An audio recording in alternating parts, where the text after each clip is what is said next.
Honourable members, please be seated.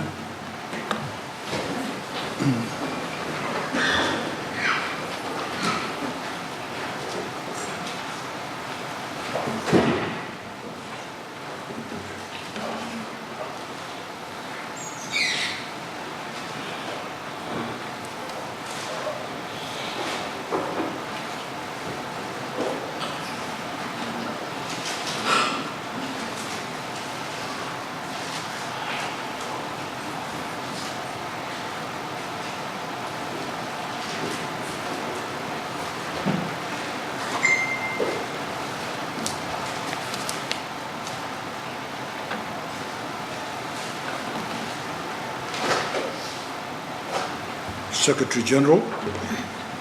Consideration of bills.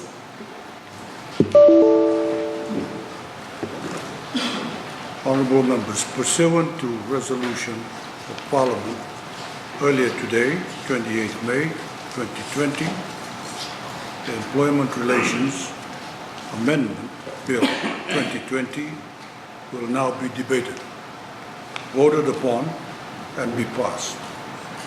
Debate will be limited to 1 hour. I now call upon the Honourable Attorney General to move this motion. You have the floor, sir.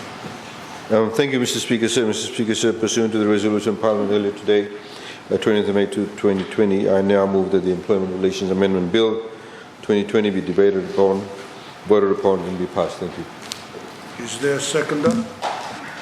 Mr. Speaker, sir, I beg to second the motion. I now call on the Honourable Attorney General to speak to his motion. You have the floor, sir. Thank you, Mr. Speaker, sir. Mr. Speaker, sir, before I actually get on to start talking about the bill itself, which we have elucidated earlier on, I just want to correct myself. I had said earlier on about the admission of the acting Chief Justice being before 1997. It was, in fact, not before 1997. I just checked that. In fact, it was post-1997, although it's not a substantive issue to what we were discussing. It was post-1997, and I correct myself. Mr. Speaker, sir, as highlighted early on before lunch, the bill itself speaks for itself. Mr. Speaker, sir, as I highlighted, there are two critical issues. They emanate from the fact that we, like all countries in the world, are currently facing a phenomena that has brought the world to its knees in respect of our ability to travel, ability to trade, our ability to interact with each other, not just within our countries itself, but also globally. And as a result of that, Mr. Speaker, sir, we now have a huge level of unemployment and indeed challenges to supply chains, to a workplace environment, the ability of certain workplaces to actually continue, because essentially there being no business. There's no demand for the services they had, no demand for the products that they used to produce, and as a result of which we've come to a standstill. And indeed, as we've talked about in the past 3 days, there has been subsequent unemployment. Some industries, of course, have suffered quite dramatically and quite significantly and almost instantaneously. Some, of course, have had a stagnated approach or gradual approach to those businesses actually coming to a halt. Mr. Speaker, sir, on the other hand, of course, we also are providing various social safety networks that currently was not provided. We need to provide that, as highlighted earlier on, that government has allocated funding in the COVID-19 budget response. You'll see in Head 50, directly $40 million was allocated for unemployment benefits.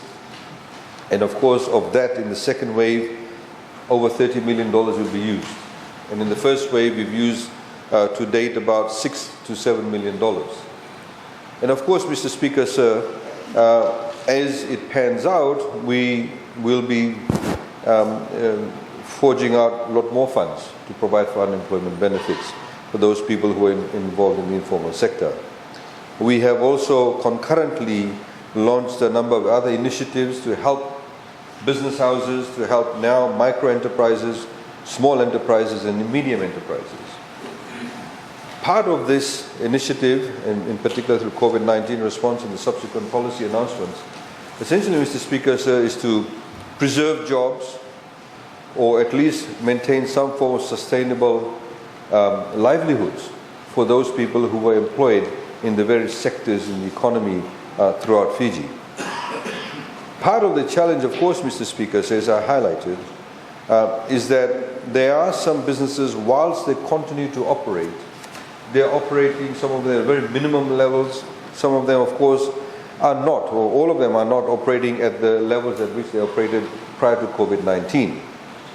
And therefore, there is the need to be able to create a workplace environment that provides a balance where there's continued employment, but at the same time that businesses, the factories, the assembly lines, the workplaces that actually create employment and indeed pay people salaries are able to sustain themselves. And as a result of that, Mr. Speaker, sir, we have brought about this particular amendment, in summary, the Employment Relations Act, to carry out two particular amendments. One of them, of course, is simply to provide clarity as to what an act of God entails. And Mr. Speaker, sir, as we see that in the business world now, many business houses, not just in Fiji but throughout the world, are now within the definition of act of God is pandemic for them. And indeed, one would argue that within the common law jurisprudence, a pandemic would also be an act of God. However, in order to give certainty, to give clarity, and to ensure that we remove any type of instability in the workplace environment, we are, for the purposes, for the safeguard of the employer, for the safeguard of the employee, for the safeguard of the continuation of businesses and indeed sustainable livelihoods, we have clarified that the act of God also involves the pandemic. The second amendment, Mr. Speaker, sir, is the reduction in the number of days that one would be now entitled to take under paternity leave and the other under the family care leave. As highlighted before lunch, Mr. Speaker, sir, paternity leave and family care leave was a sole initiative of the government. The government, Mr. Speaker, sir, introduced this particular provision about 2 years ago, Mr. Speaker, sir, where we said that the workers of Fiji should be entitled to paternity leave, and paternity leave, of course, applies to male workers. Because as we've seen, we have had maternity leave, which we again at that same time, when we brought about paternity leave and family care leave, we increased the number of weeks that a mother giving birth would be entitled to for maternity leave, which is full paid maternity leave. Mr. Speaker, sir, paternity leave recognizes the fact that fathers of children are also important for the rearing of the child. Fathers of the children are also important to give support to the mothers of the child.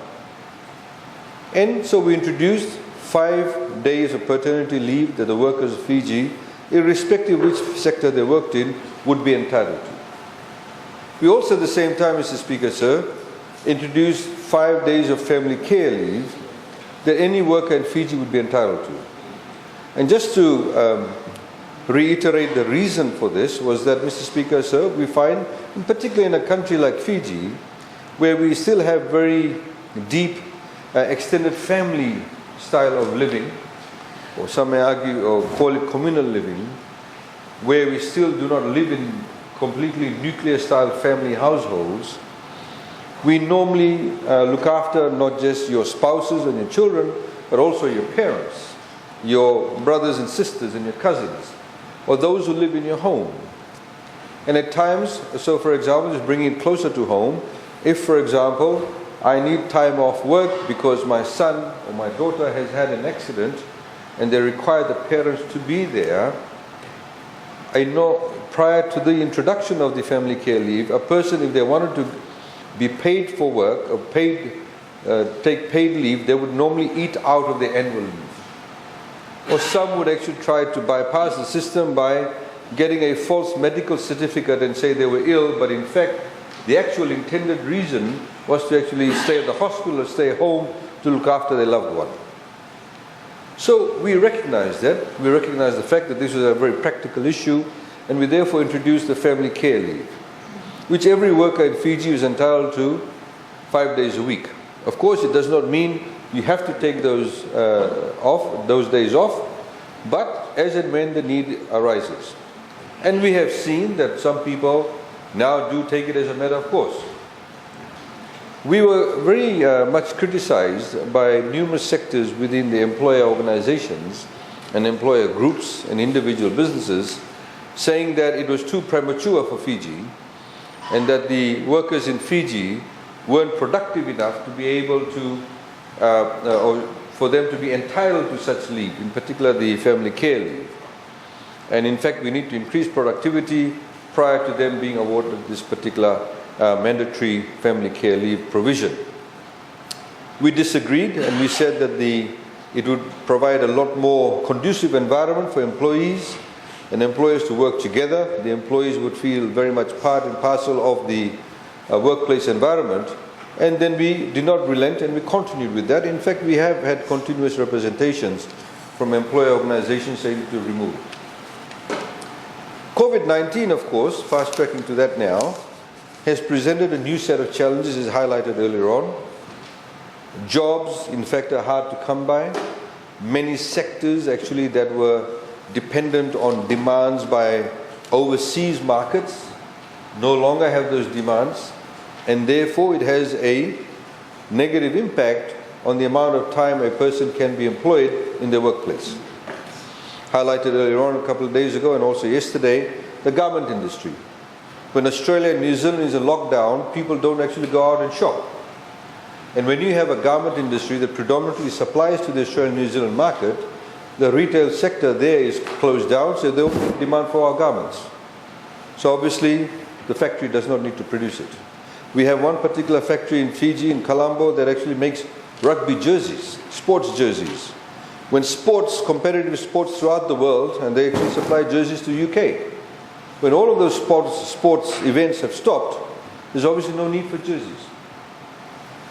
So that's the real practical implication of what is happening. Some garment factories, we had a meeting about 3 weeks ago, I was in Lautoka, they're saying we've seen a little bit of demand increase. What we're trying to do is give everybody some hours of work. So they feel engaged and they have some form of living. And so they have stopped, for example, they have 4 production lines. They only now have 2 production lines, and people get 2 days of work a week. But the challenge was that some people were still taking family care leave on the days that they were supposed to work. And as we know, when you take family care leave, you actually do get paid. So, Mr. Speaker, so in order to ensure that productivity levels don't go down, and that our employers feel confident to continue to invest in their employees, continue to give them work, and don't actually start discriminating between those who take family care leave and those who don't take paternity leave and those who do, we have, Mr. Speaker, said as an amendment that only during this COVID-19 crisis that we'll reduce the statutory available number of days for those 2 respective leaves to 2. Until such time as we get over this pandemic. And as provided for under the amendment, Mr. Speaker, sir, the COVID-19 period as defined in this particular amendment means the period commencing on and from the operative date of this amendment and ending on a date that the minister, and the minister being defined to be the Minister for Employment, shall prescribe by notice in the Gazette after undertaking consultations with the ministry responsible for health. Of course, because health is the ministry that deals with WHO and is able to tell us what is the situation on the ground regarding the spread of this particular disease and illness, and stakeholders in key economic sectors, including the Office of the Prime Minister, the ministries responsible for finance, public enterprise, commerce, trade, tourism and transport, and the Reserve Bank of Fiji. The way it is worded, Mr. Speaker, sir, it says including, which means others will also be consulted. But they are the key ministries that need to be also consulted. Because government will be able to say, Ministry of Employment will be able to say, Tourism Ministry will be able to know how many hotels are still operating, how many people are still not working. So, Mr. Speaker, sir, once the Minister for Employment makes the determination that we've gotten over the COVID-19 period, then these statutory provisions of 5 days paternity leave and 5 days family care leave kick back in. So it's only for this interim period, Mr. Speaker, sir, and I urge all members of Parliament to vote for this particular amendment because it will instill a lot of confidence in the private sector, and also it will ensure that the rights and obligations of both the employer and the employee is actually safeguarded. It's not just only one-way traffic. And based on that, we can then, with the current measures we've put in place, including the budget that will be announced, we'll be able to provide a lot more conducive environment to ensure that our economy starts chugging along. Thank you, Mr. Speaker, sir. I thank the Honourable Attorney General for his motion. The floor is now open for debate on this motion. Anyone wishing to take the floor? Honourable Vimal Prasad, you have the floor. Yeah. Thank you, Mr. Speaker. Before I